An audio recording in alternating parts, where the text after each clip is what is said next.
가운데 저희를 성령님을 통하여 보호하시고 주님의 은혜의 자리로 불러주심에 감사드립니다. 세상의 어둠 속에서 진리를 잃어가고 혼란 가운데 흔들릴 때 성령 하나님 주님의 말씀으로 저희를 붙들어 주셔서 성령의 진리의 빛 가운데로 걷게 하심을 찬양합니다.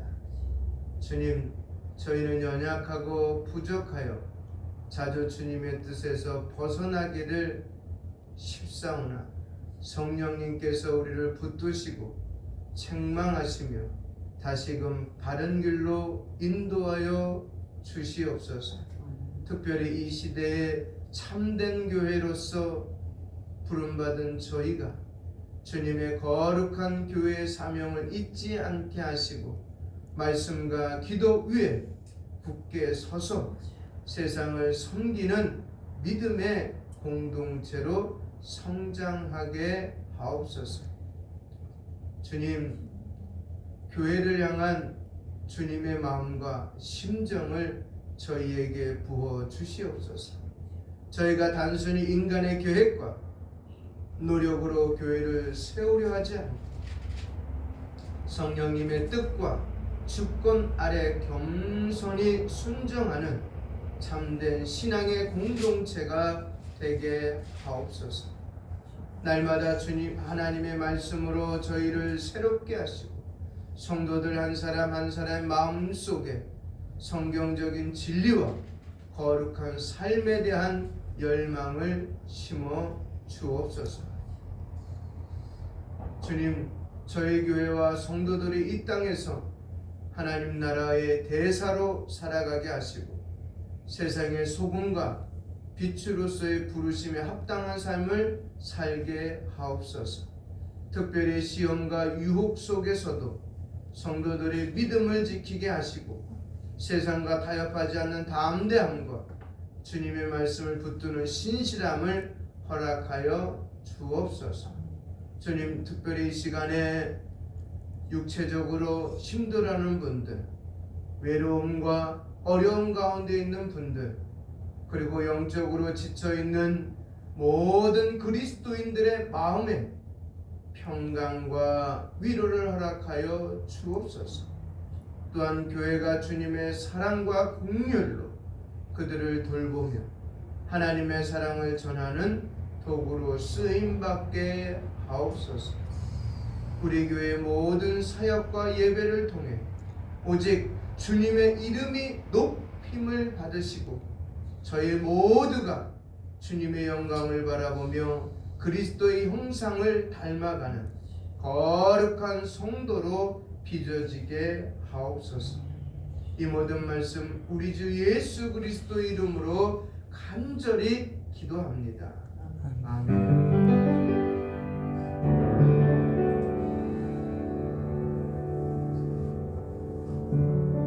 찬송가 140입니다.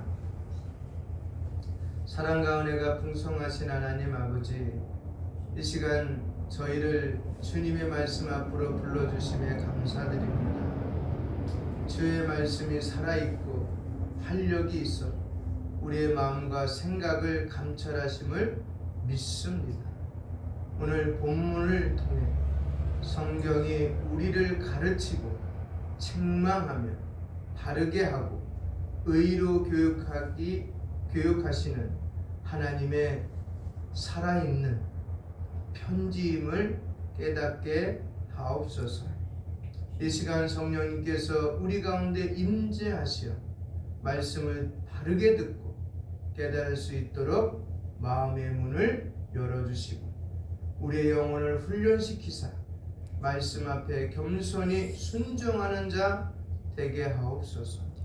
말씀을 전하는 자나 듣는 자가 모두 주의 은혜로 충만케 되어 하나님의 뜻을 온전히 깨닫고 의로운 삶을 결단하는 시간이 되게 하옵소서. 이 모든 말씀 우리 구주 예수 그리스도의 이름으로 기도합니다. 아멘. 먼저 디모데 전후서가 쓰여진 배경부터 말씀드리도록 하겠습니다. 디모데후서는요, 바울이 로마 감옥에서 두 번째 투옥 중에 쓴 편지, 마지막 편지예요. 이거 쓰고 바울은 형장의 이슬로 사라집니다. 그러니까 바울이 첫 번째 투옥, 두 번째 투옥이 있어요. 두 번째 마지막 투옥 당해요. 이 두 번째 투옥 당할 때 어디서부터 마지막 여행하는 거예요? 마지막 로마 여행이죠. 어디서? 예루살렘에서 잡혀서, 그죠? 천부장손에 이끌려 로마까지 가는 거잖아요. 마지막 여정이잖아요. 사실 바울은 살 수가 있었어요. 무엇을 갖고 있었기 때문에? 로마 시민권을 가지고 있었기 때문에 그는 살 수가 있었던 존재임에도 불구하고 사도행전 9장의 말씀을 기억했던 거예요. 사도행전 9장이 뭐예요? 다메섹에서 예수님을 만났을 때 예수님이 너가 어떤 존재임을 깨닫게 해줬잖아요. 그죠? 뭐예요? 너는 어떠다? 그릇이다. 어떤 그릇? 택한 그릇인데 네 그릇에 무엇을 담는다? 복음을 담고 어디까지 가서? 임금에게, 모든 백성과 임금에게 복음을 증거하는 그릇이다라고 하면서 앞에 분명히 보세요. 택한 그릇이다. 그 마지막에 이제 어디 간 거야? 임금에게 간 거야. 그 당시 로마 황제에게 가서 재판받겠다라고 얘기한 거야. 목적은 딱 하나죠. 복음 증거였었어요. 그러면 여러분, 바울이 두 번째 투옥을 당하면서 복음 증거했을까 안 했을까요? 했다는 거예요.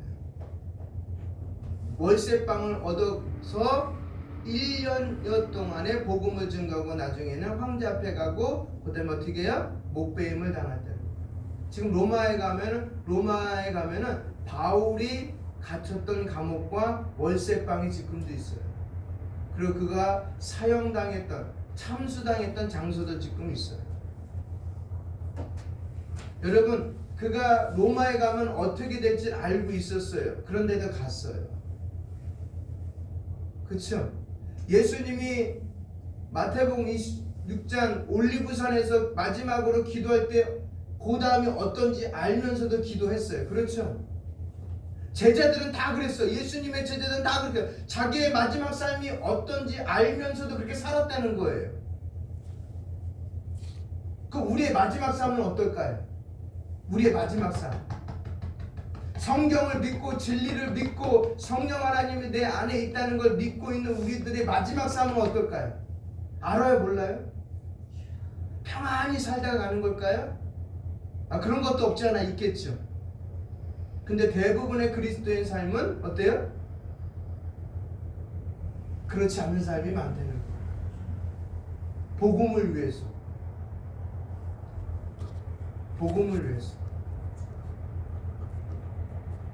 그래서 두 번째 투옥 중에 쓴 편지로 자신의 순교가 임박했음을 깨닫는 상태에서 그의 영적인 아들, 누구예요? 바울의 영적인 아들, 오늘 나오잖아요. 디모데에게 보낸 마지막 편지입니다. 당시 초대교회는 내부적으로 거짓 교사들과 이단의 도전, 외부적으로는 로마 제국의 박해로 인해 큰 어려움을 겪고 있었습니다. 한번 볼까요? 그래서 보고 넘어가는 게 좋을 것 같아요. 똑같은 본문 3장 1절부터 9절입니다.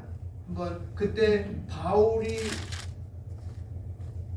디모데에게 편지 쓸 때 상황이에요. 시작. 너는 이것을 알라.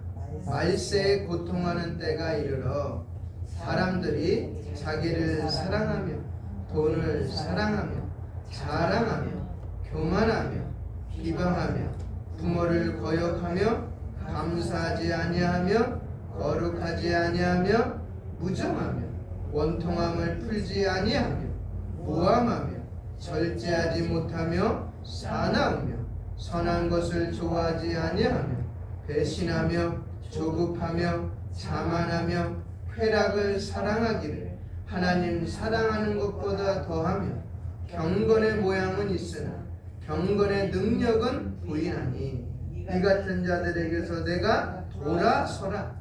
그들 중에 남의 집에 가만히 들어가 어리석은 여자를 유인하는 자들이 있으니 그 여자는 죄를 중히 지고 여러 가지 욕심에 끌린 바 되어 항상 배우나 끝내 진리의 지식에 이를 수 없느니라.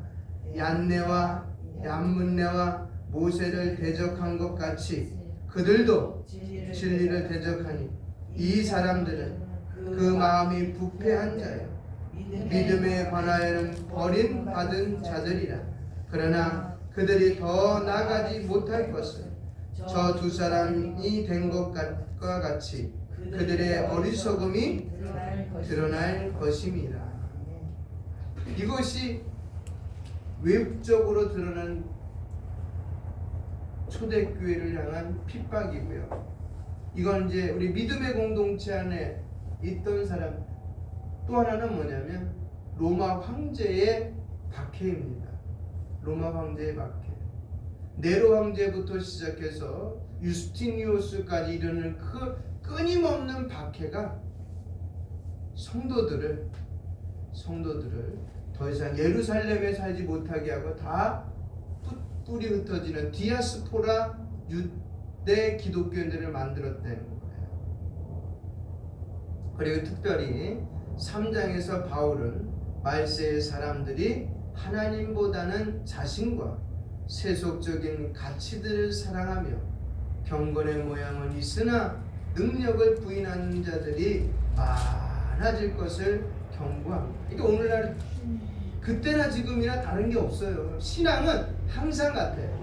삶의 질과 환경과 조건만 바뀌었을 뿐이지 신앙이라는 중심 누구기 때문에 성령 하나님은 같기 때문에 변질이 안 된다는 거예요. 왜? 진리는 변질이 안 되거든요. 이 땅에 있는 건 다 변질이 되지만 진리가 변질돼야 안 돼요. 변질되면 진리가 아니죠. 그렇죠? 이 땅에 그렇게 수많은 사람들이 뭐를 찾아 지금 헤매는 거예요? 진리 찾아 헤매는 거잖아요. 변하지 않는 거. 그래도 우리가 그나마 저는 이게 18K지만 24K 순금을 보고 좋아하는 이유가 뭐예요? 그나마 변하지 않는 속성이 99.9%이기 때문에 좋아하는 거예요. 그리고 가치가 있는 거예요. 근데 진리는 99.9%일까요? 아니라는 거예요. 100이라는 거예요. 우리가 말하는 온전하다는 거예요. 근데 이 땅에 있는 거 온전한 게 있을까요? 없을까요? 없다는 거예요. 눈을 씻고 찾아봐도 없다는 거예요. 근데 우리에게 온전함을 선물로 주셨어요? 안 주셨어요? 주셨어요? 안 주셨어요? 주셨어요. 그걸 유지하는 것이 내 힘이 아니라 누구다? 성령 하나님의 힘이다. 그래서 그 성령 하나님은 어저께나 오늘이나 영원토록 변한다 안 변한다? 안 변하. 변하는 건 그분을 모시고 있는 내가 변하는 거예요. 환경에 의해서, 조건에 의해서. 그분은 절대로 변하지 않고 그러기에 로마서 8장에 보니까 내가 그 조건과 환경에 변할 때마다 하나님 뭐 하신다? 탄식하신다. 탄식하신다 그랬어요. 근데 나만 탄식하는 줄 알았더니 여호와 하나님만 그 다음에 성령 하나님만 탄식하지 않았더니 나 때문에 피조물도 탄식한대요. 나 때문에 피조물도 탄식한대요. 왜냐하면 우리에게 하나님의 성령의 은사를 주셨는데 오늘 3장 1절로 9절 읽어보면 뭐가 나오냐면 절제하지 못함. 이게 뭐냐면 원통함, 모함 이런 것들 앞에 쌓이는 모든 것들이 절제하지 못하는 데서 나오는 것들이에요. 근데 성령의 열매 가운데 마지막 열매가 뭐라고요? 사랑과 절제예요. 하나님이 우리에게 준 사랑을 주셔서 사랑하는 건 우리 고린도전서 13절 모든 것을 포용한다고 그랬어요. 그렇죠? 모든 것을 담는 것이 사랑이에요. 근데 그 담는도 지나치면 안 되잖아요. 그 지나침을 잘 이끌어가는 게 보다 절제예요. 그래서 성령의 은사는 마지막에 절제를 잘 마무리를 해줘야 돼요. 거기에 분냄도 없고 화냄도 없고 그렇죠? 수근수근거림도 없고 그런 것들. 성경에서 말하는 하나님이 싫어하는 것들을 다 뭐한다? 잘라버린다. 절제가. 그러면서 인내하며 주님이 오시는을 기다리는 것이 성도의 삶이다.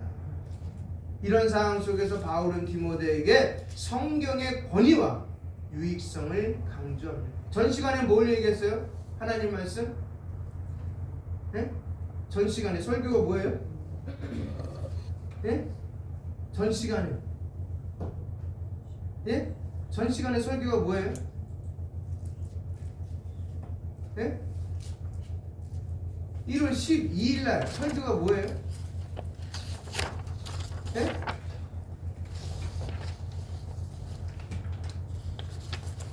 이사야 46장 10절 하나님의 주권과 신뢰하는 삶을 말씀드렸잖아요.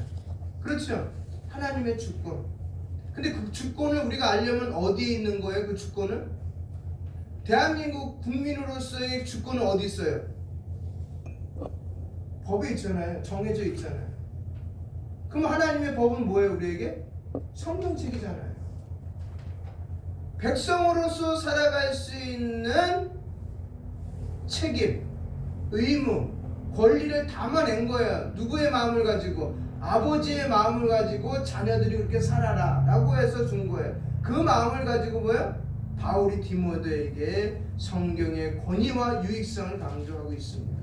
그리고 하나님의 말씀만이 교회를 바로 세우고 참된 신앙을 지킬 수 있는 캐논이라고 얘기하고 있어요. 스탠다드 캐논이라고 얘기하고 있는 거예요.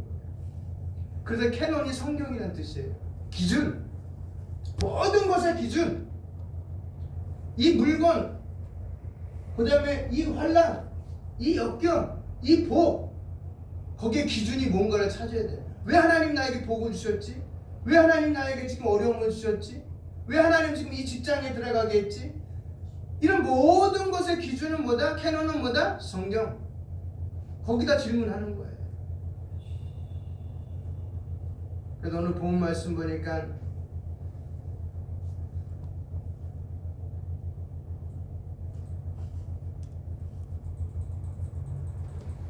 모든 성경은 이렇게 돼서 그렇죠? 모든 성경 파사그라페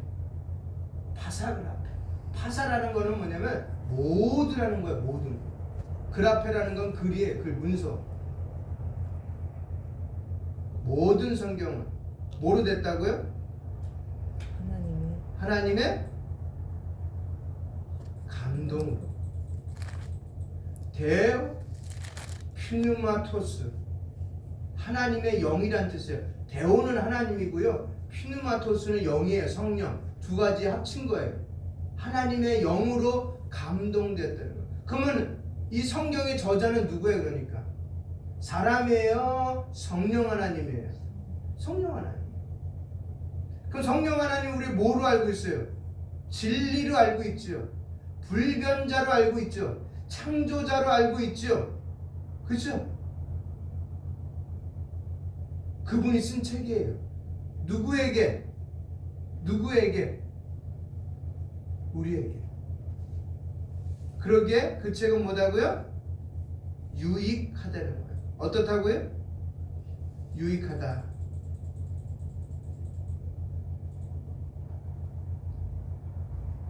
오펠리모스. 이 뜻은요, 성경이 신앙과 삶의 모든 영역에서 실제적으로 도움이 된다는 뜻이에요. 그래서 장로교 신조 1장 1절이 뭐냐면, 성경은 신앙하는 우리들의 모든 삶에 유익이 된다 그러는 거예요. 우리 생활하는데 모든 것에 유익이 된다고 가르치고 있습니다. 어떻게 유익이 되냐? 네 가지입니다. 첫째는 교훈과 책망과 바르게 함과 유익하기. 교훈은 뭘까요? 교훈. 무엇이 옳은지 가르치는 거예요. 무엇이 옳은지. 그래서 원어를 보면은 그 뜻이 나옵니다. 디다스 칼리아. 주어입니다. 주격입니다. 교훈을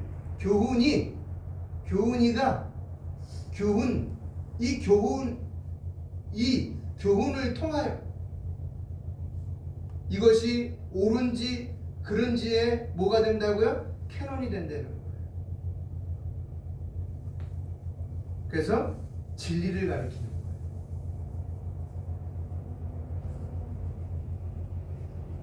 진리를 가르쳐요. 그래서 시편 119편 한번 볼까요? 시편 119편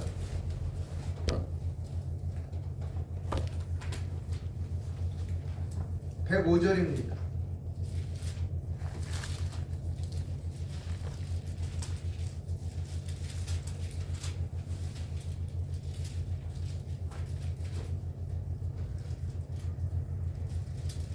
다 찾으셨어요?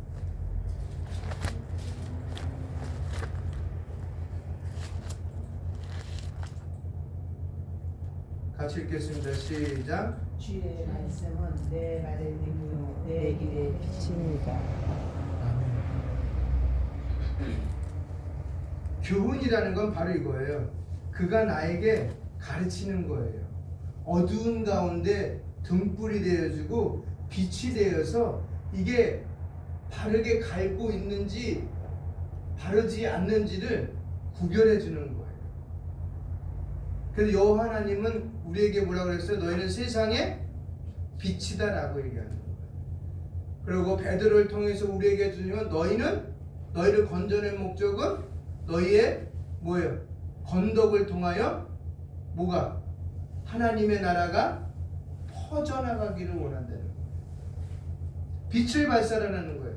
너희가 바르게 가고 있다는 걸 나타내 주려는 거예요. 우리의 삶을 통해서. 그렇게 살고 계십니까?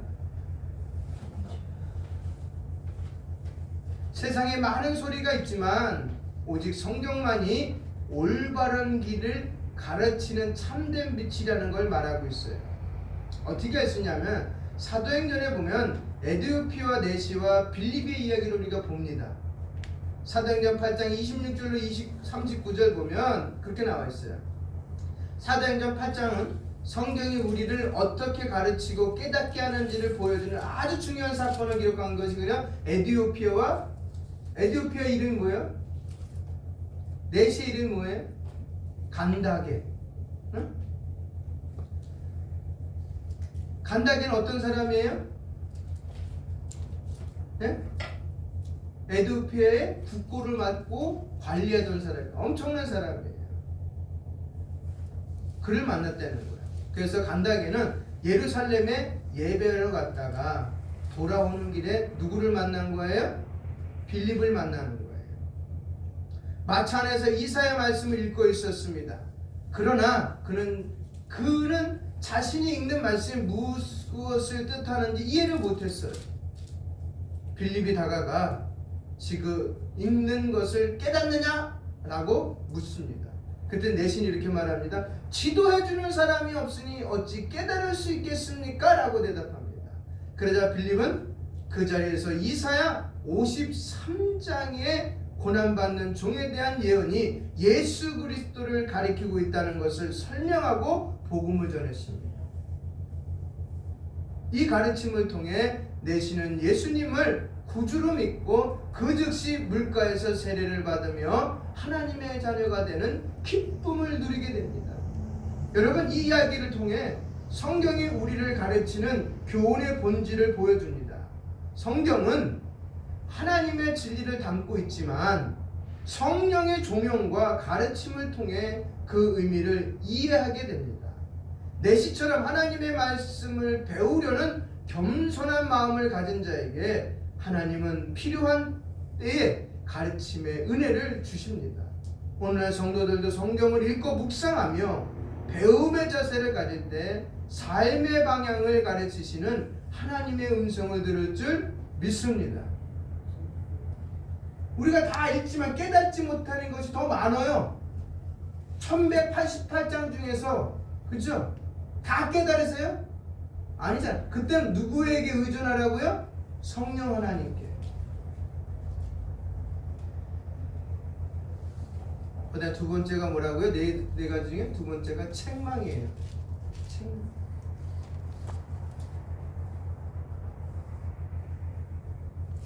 엘레그코스.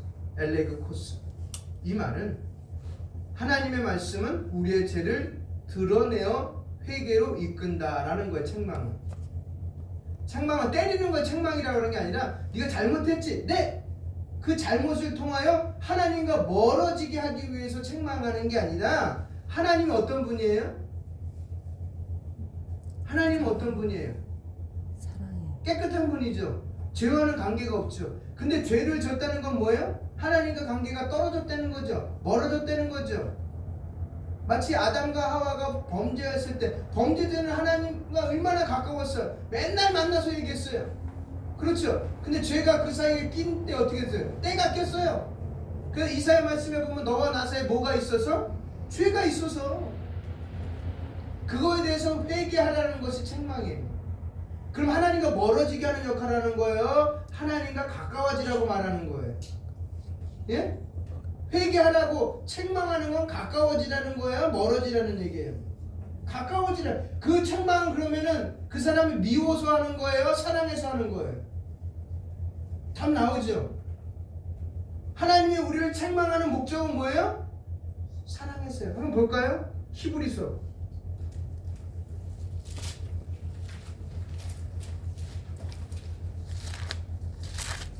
야고보서 전이 히브리서입니다.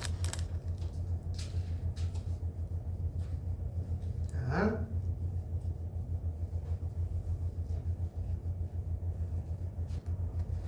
12장입니다.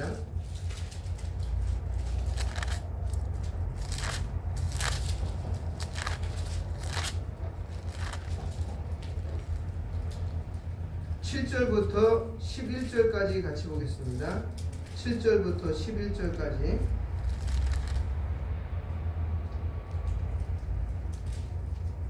(6절부터) 볼게요. 그냥 앞에 끊어지지 않게 6절부터 시작. 주께서 그 사랑하시는 자를 징계하시고 그가 받아들이는 아들마다 책짓질하심이라 하셨으니 너희가 참음은 징계를 받기 위함이라.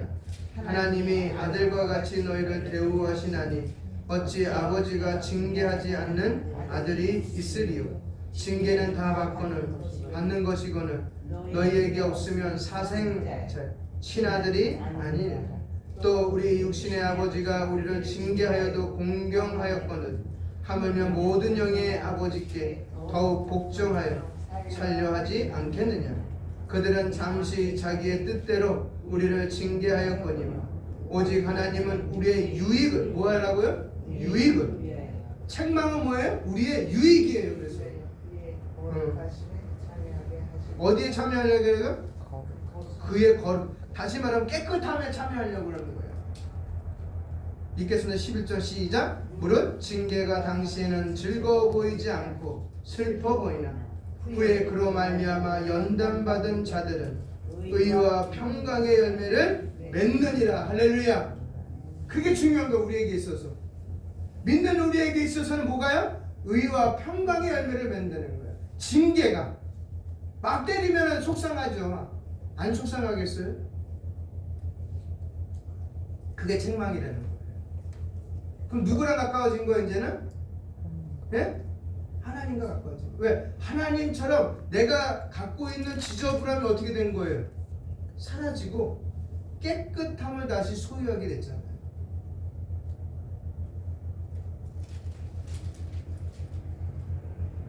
그래서 회개로 이끄는 것이 책망이다. 사랑의 또 다른 이름이다 라고 얘기하시면 됩니다. 예수님께서 사마리아 여인에게 말씀하셨을 때 그녀의 숨겨진 죄를 드러내어 생수를 얻는 길로 인도하신 것처럼 성경은 우리 삶 속 어두움을 드러내어 고침을 받게 하는 게 책망이다. 히브리서 12장과 같이 생각하시면 됩니다. 대표적인 게 구약에 한 번 더 보면은 사무엘하 12장 1절로 13절 보면 누가 나왔냐면 나단 선지자가 나와요. 아시죠? 나단 선지자. 누구 시대의 선지자예요? 다윗 시대 때. 이스라엘 왕 다윗은요 하나님의 마음에 합한 사람이라고 그랬어요. 민수기 12장에서도 모세가 마음에 합한 사람이라고 그랬어요. 그렇죠? 그러니까 몇 명 안 나와요 성경에.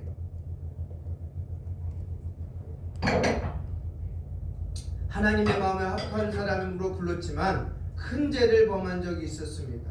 그는 우리의 아내 바세바를 취하고 자신의 죄를 감추기 위해 우리를 전쟁터에서 죽게 만드는 음모를 꾸몄습니다. 다윗은 자신의 죄를 숨기며 아무 일도 없는 것처럼 살았지만 하나님은 그의 죄를 보셨습니다. 하나님은 선지자 나단을 보내요 다윗에게 말씀하셨습니다. 나단은 다윗에게 부자와 가난한 자의 비유를 들려주며 부자가 가난한 자의 유일한 어린 양을 빼앗은 악행을 비난했습니다. 이 이야기를 들은 다윗은 크게 분노하며 그 사람은 반드시 죽어야 합니다 라고 나단에게 얘기했습니다. 그러자 나단은 그 사람은 바로 누구라고요? 당신이에요. 당신이 그 사람입니다 라고 말하며 다윗의 죄를 지적했습니다. 이 말을 들은 다윗은 당장 저놈을 하옥시키고 죽여라라고 말하지 않았어요. 그죠? 자신의 죄를 깨닫고 즉시 회개하며 말했습니다. 내가 여호와께 죄를 범하였나이다. 내가 여호와께 죄를 범하였나이다. 다윗은 자신의 죄를 숨기려 했지만 하나님은 어떻게 했어요? 하나님의 말씀은 그의 잘못을 드러내었고 그는 회개함으로 하나님께 용서를 받은 선례가 있습니다. 이 말씀처럼 우리의 성경 말씀이 우리의 잘못을 드러내는 거울과 같다는 것을 보여주는 말씀입니다. 그래서 히브리서 4장 말씀에 하나님의 말씀은 살아있고 활력이 있어 마음의 생각과 뜻을 감찰하니 이렇게 되어 있습니다. 성경은요 우리의 숨은 죄를 밝혀내요 하나님 앞에 회개로 이끌어서 하나님의 자녀답게 살아가라고 지금도 우리의 뭐예요? 심장을 두들기고 있는 거예요. 성경 말씀을 읽을 때 막 감동하잖아요. 그건 뭐다? 우리를 하나님과 더욱더 가깝게 하기 위한 말씀의 보다 유익이라는 거예요. 물리치지 마세요. 오늘날에도 성도들이 말씀을 읽고 묵상할 때 말씀은 우리의 잘못과 연약함을 드러냅니다. 그러나 이것을 책망으로 끝나는 것이 아니라 이것은 다윗처럼 회개의 자리로 나아가게 하며 하나님의 용서를 경험하게 합니다. 사무엘하 11장 말씀대로 성도들에게 말씀 앞에 이 말씀을 통해 성도들에게 말씀 앞에 겸손히 서고 자신의 삶을 점검하며 회개의 삶을 살도록 격려하는 것이 두 번째라는 거예요. 이게 뭐라고요? 책망이라는 거예요. 세 번째는 뭐예요? 바르게 함이에요. 바르게 함. 성경은 그래서 우리를 어떻게 한다? 바르게 한다는 거예요. 성경은 잘못된 길에서 돌이켜 올바른 방향으로 나아가게 합니다. 디모데전서 1장 5절은 맑은 마음과 선한 양심과 거짓 없는 믿음으로 행할 것을 강조합니다. 말씀은요 우리의 길을 교정하며 하나님께 가까이 가도록 도와주고 있습니다. 여러분 열왕기하 22장부터 23장에 보면 요시야 왕의 종교개혁이 나와요. 요시야 왕은 유다의 왕으로 등극했을 때 그의 조상들이 하나님을 떠나 우상 숭배에 빠졌던 시대의 왕입니다. 그러나 요시야는 몇 살 때 왕이 돼요? 요시야가 8살 때 왕이 돼요. 하나님 보시기에 정직히 행하며 다윗의 길로 걸었습니다. 요시야가 왕이 있을 때 성전 보수 작업 중에 율법책을 발견합니다. hil기야 대사장이 율법책을 찾아 서기관 사반에게 주었고 사반은 이를 요시야 왕은 앞에서 읽었습니다. 하나님의 말씀을 들은 요시야는 자신의 옷을 찢으며 깊이 회개했습니다. 왜? 잘못했다는 거 알기 때문에.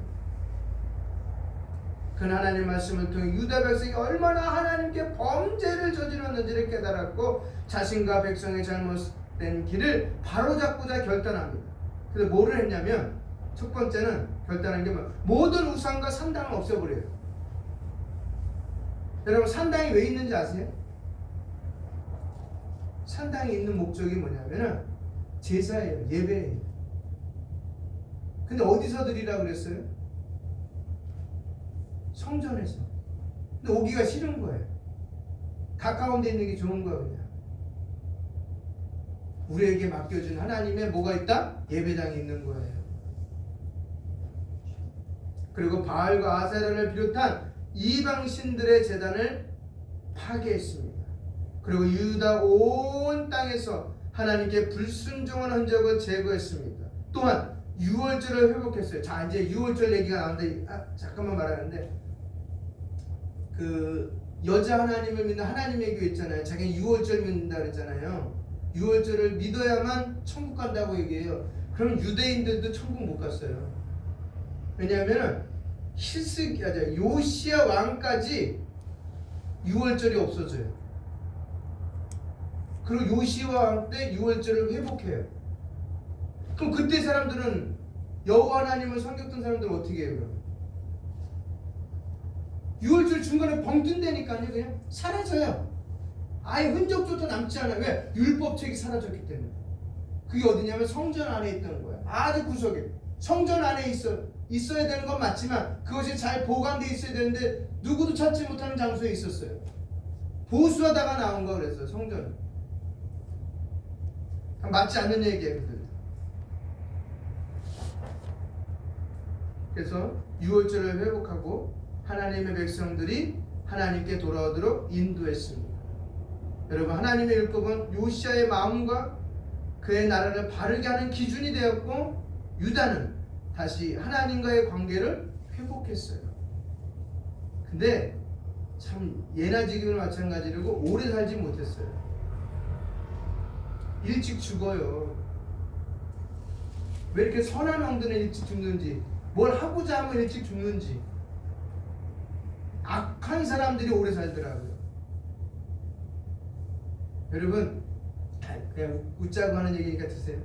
신천지 어떤 여의도 순복음교회 집사님까지 한 연세 드신 분이 빠진 거예요. 근데 그분이 아무리 생각해도 이거 이상하다는 거예요. 어떻게 사람이 안 죽냐는 거야. 영생하냐는 거야.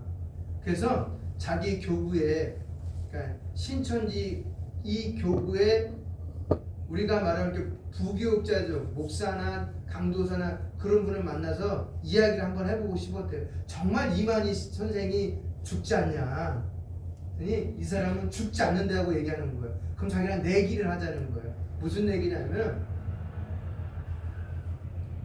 하냐면 이만희 선생이 죽으면 1억 내기를 하자는 거야. 안 죽으면 내가 1억을 당신에게 주고 죽으면 당신 나에게 1억을 줘야 된다. 그랬더니 그 부교육자가 하는 말이 1억 갚고 되겠냐고. 10억, 아니 50억을 하자고 하면서 50억 내기를 했어요. 진짜로 그 할아버지 집사하고. 근데 과연 영생할까요? 안 죽은 사람 있어요 성경에? 육체로 입고 태어난 사람 중에 안 죽은 사람 있어요?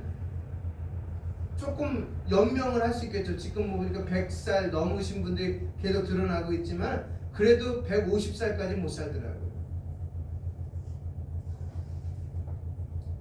그래서 참 안타까운 마음이 들더라고요. 성경 읽을 때도 그렇고 역사를 볼 때도 그렇고 좀 이런 좀 선한 왕들이나 군주들이 좀 오래 살아서 백성들에게 좀 널리 유익을 끼치며 살았으면 좋겠는데 오늘 요시아와도 마찬가지 복음을 가지고 좀 더 오래 살았으면 좋겠는데 라고 했지만 죽어요.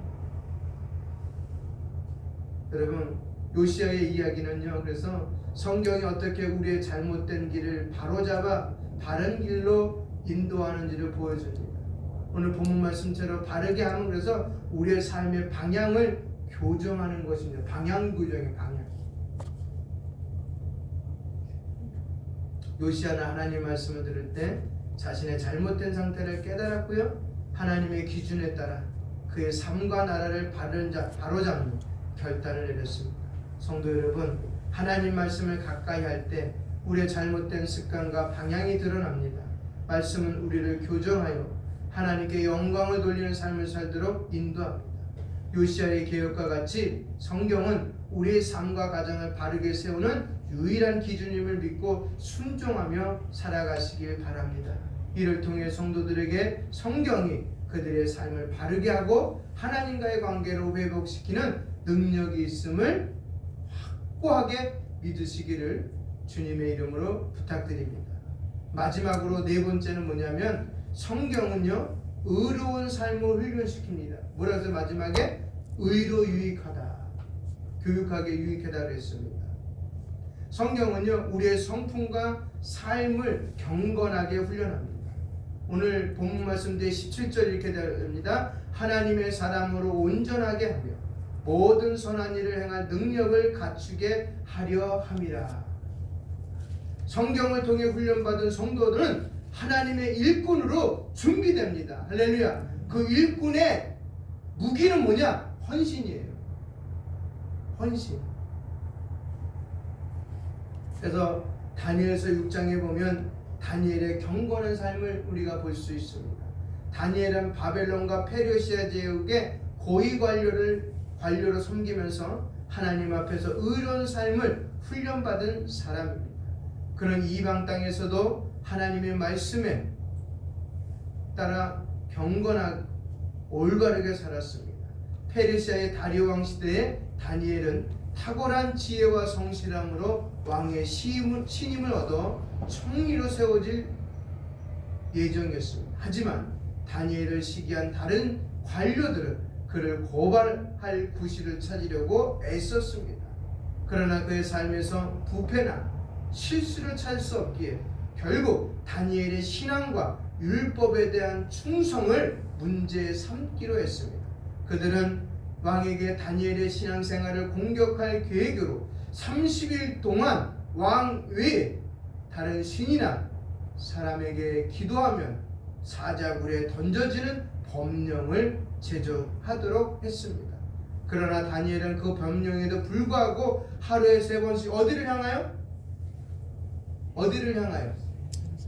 예루살렘을 향해 창문을 열어 하나님께 기도하며 율법에 따라 훈련된 경건한 삶을 이어갔습니다. 결국 다니엘은 사자굴에 던져졌지만 하나님께서는 그를 보호했습니다. 다음날 왕이 다니엘을 보러 살펴보니 사자들이 그를 해치지 않았고 하나님께서 그를 구원하셨음을 알게 되었습니다. 다니엘의 믿음과 경건한 삶은 하나님께 영광이 되었고 다리오 왕은 온 나라에 하나님의 이름을 높이는 조소를 내리게 되었습니다. 여러분, 다니엘의 이야기는요 하나님의 말씀에 따라 훈련된 의로운 삶이 얼마나 중요한지를 보여줍니다.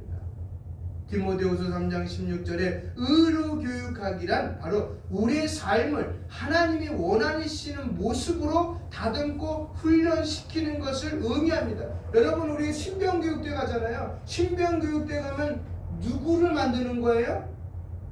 우리 승준이도 갔지만 승준이를 만드는 거예요? 아니면 대한민국의 군인을 만드는 거예요?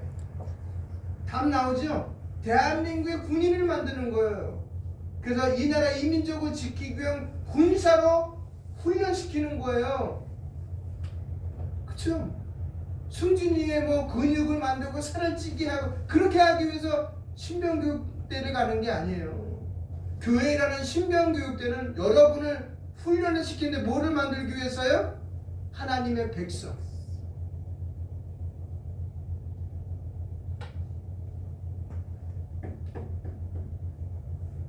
그리고 하나님께 영광 돌리기 위한 사람으로 만드는 거예요. 그래서 이 말씀을 통해 성도들에게 의로운 삶의 훈련이 단순한 종교적 의무가 아니라 따라합니다. 하나님께 영광 돌리고 그분의 능력을 드러내는 삶의 기림을 그분의 능력을 드러내는 삶의 기림을 깨닫게 하는 거예요. 할렐루야. 이것이 네 번째. 그렇게 살겠습니까? 내가 첫 번째가 뭐예요? 첫 번째가 뭐예요? 교훈. 두 번째는요? 책망. 세 번째는요? 세 번째는 뭐예요? 예? 세 번째는요. 바르게. 네 번째는요. 의로. 이것이 누구에게 유익이라고요? 저와 여러분에게. 그것이 하나님의 말씀의 권위예요. 이것이 우리의 삶에 뭐가 돼야 된다? 캐논이 돼야 돼요. 그랬을 때 누가 뭐라 그래도 여호수아 1장에 나와 있는 모세가 후계자가 누구예요? 여호수아죠. 하나님이 이렇게 명령하잖아요. 여호수아야, 네가 모세의 길을 따라 행하면서 좌로나 우로나 치우치지 말고 뭐만 바라보고요? 나만 바라봐. 나만 바라보는 거예요. 이것이 하나님의 권위, 말씀, 주권과 그 주권의 내용이 무엇인지 담겨있는 성경의 권위를 인정하면 좌우 살피지 않아요. 주변에 무슨 얘기를 해도 그거 다 가짜야. 하나님만이 진짜야. 할렐루야. 그렇게 살아가는 거예요. 고난이 있고 역경이 있고 복이 있고 은혜가 있어도 다 담고 가는 거예요. 아멘입니까? 그렇게 살아가시기를 바랍니다. 마무리 짓겠습니다. 우리는 하나님 말씀으로 온전한 삶을 살아갈 수가 있습니다. 말씀은 우리를 가르치고 잘못을 책망하며 바르게 하고 의롭게 만듭니다. 그러므로 우리는 말씀을 가까이 하며 읽고 묵상하고 실천하는 은파의 가족들이 되시기를 주님의 이름으로 축원드립니다. 기도하겠습니다. 거룩하신 하나님 아버지, 말씀을 통해 저희를 책망하시고 바르게 하시며 의로운 삶으로 훈련시키는 은혜에 감사를 드립니다. 오늘 들은 디모데후서 3장 16절의 말씀을 마음에 새기며 성경을 통해 우리를 변화시키고 성장시키는 하나님의 뜻에 순종하기를 결단합니다. 다니엘처럼 성경의 진리로 훈련받아 세상 속에서 흔들리지 않는 의로운 삶을 살게 하시고 요시야처럼 말씀을 기준 삼아 우리의 잘못된 길을 돌이키고 개혁하는 믿음을 주옵소서. 또한 에디오피아 내시 간다게처럼 겸손히 배우는 자가 되며 하나님의 진리를 붙잡고 그 말씀대로 살아가도록 인도하여 주시옵소서. 우리의 모든 걸음이 하나님의 말씀에 의해 이끌림을 받고 삶의 자리에서 하나님의 영광을 드러내는 자녀가 되게 하옵소서. 이제 성경을 읽고 묵상하며 매일 의로운 삶으로 훈련받는 신앙의 여정을 시작하게 하옵소서. 우리의 선한 목자 되시는 예수 그리스도 이름으로 기도합니다. 아멘.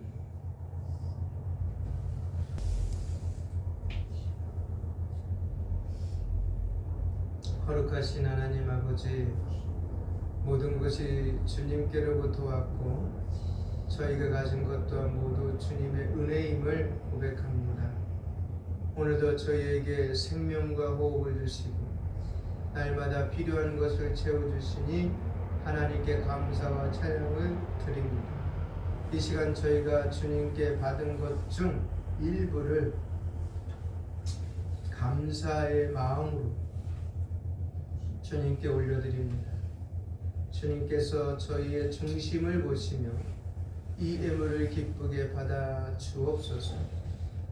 우리의 드림이 단순히 물질의 연보가 아니라 우리의 전 삶과 마음을 드리게 주님께 드리는 고백이 되게 하옵소서.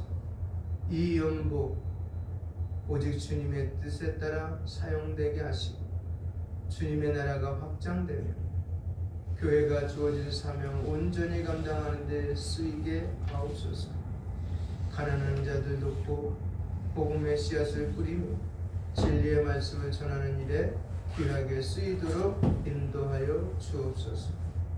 또한 저희가 드린 이 연보보다 더 중요한 것은 우리 자신을 산지사로 드리는 삶임을 기억하게 하시고 우리의 삶 자체가 주님의 영광을 위해 온전히 사용되게 하옵소서. 주님 물질적으로 어려운 상황 속에서도 믿음으로 드리는 성도들의 손길을 축복하시고 그들의 필요를 친히 채워주시는